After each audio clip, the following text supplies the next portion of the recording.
Wuthering Heights begins with Mr. Lockwood, a gentleman from the city, arriving at Thrushcross Grange, a manor he is renting in the remote Yorkshire moors.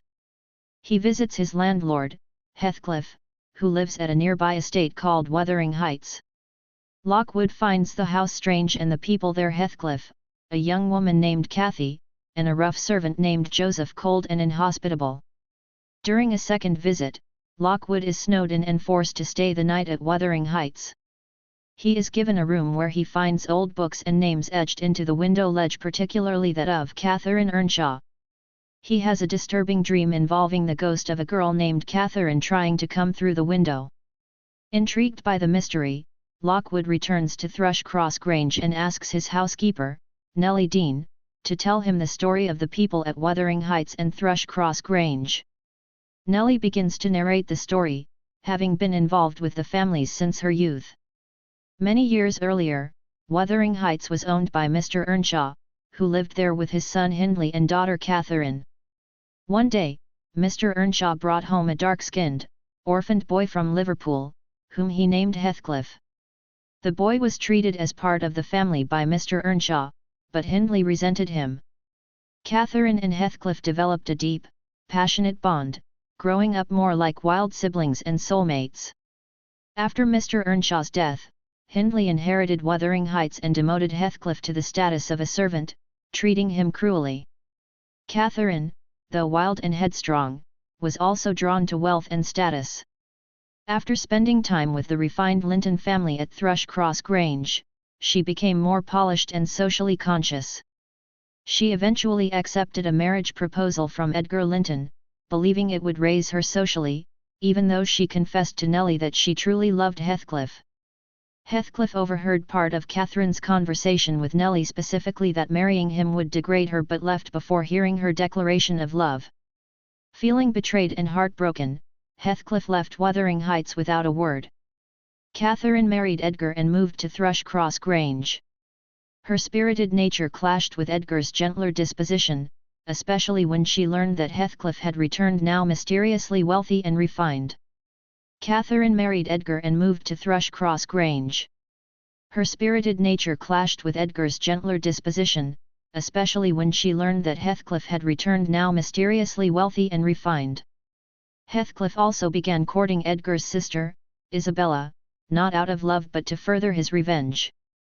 Despite warnings from Catherine and Nellie, Isabella eloped with Heathcliff. The marriage quickly became abusive and miserable for her. Tensions grew between Edgar, Catherine, and Heathcliff. Catherine fell ill after a violent argument and emotional breakdown, exacerbated by her conflicted feelings. She gave birth to a daughter, Cathy, and died shortly afterward, leaving both Edgar and Heathcliff devastated. Heathcliff, mad with grief, begged Catherine's ghost to haunt him. He remained obsessed with her for the rest of his life. Meanwhile, Isabella fled Heathcliff and gave birth to their son, Linton, whom she raised away from him. Years passed. Young Cathy grew up sheltered and kind at Thrushcross Grange, unaware of her family's dark past. After Isabella's death, Edgar brought Linton to live with him briefly, but Heathcliff soon reclaimed the boy, intending to use him as part of his continuing revenge. Heathcliff kept Linton sickly and emotionally dependent. He manipulated circumstances so that young Cathy and Linton would meet and grow close. Eventually, he forced them to marry so that when Edgar died, he could gain control of Thrushcross Grange through Linton. After the marriage, Linton soon died, leaving Cathy a widow and prisoner at Wuthering Heights. Despite her bitterness toward Heathcliff, she remained strong and resistant to his cruelty.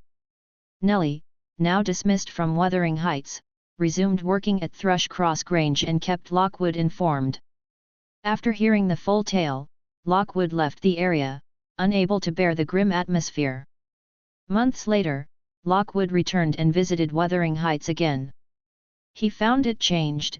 Cathy and Hareton, Hindley's neglected son, were now cultivating a warm relationship, and the house had a lighter, more hopeful feeling.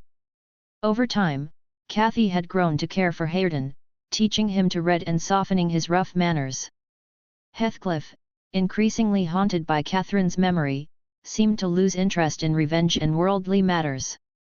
Heathcliff became more withdrawn, claiming he saw Catherine's ghost and longed to be reunited with her. He stopped eating and eventually died alone, presumably of self-starvation and grief, near the spot where he used to see Catherine. He was buried beside Catherine, fulfilling his lifelong wish. The intense, destructive love they shared finally found peace in death, though it left a trail of suffering. Cathy and Hareton, having overcome the legacy of hatred and revenge, planned to marry and move to Thrushcross Grange. Their union symbolized hope, healing, and the restoration of harmony. The story ends with Lockwood visiting the graves of Heathcliff, Catherine, and Edgar. He wonders whether they rest in peace, though the peaceful landscape suggests they might.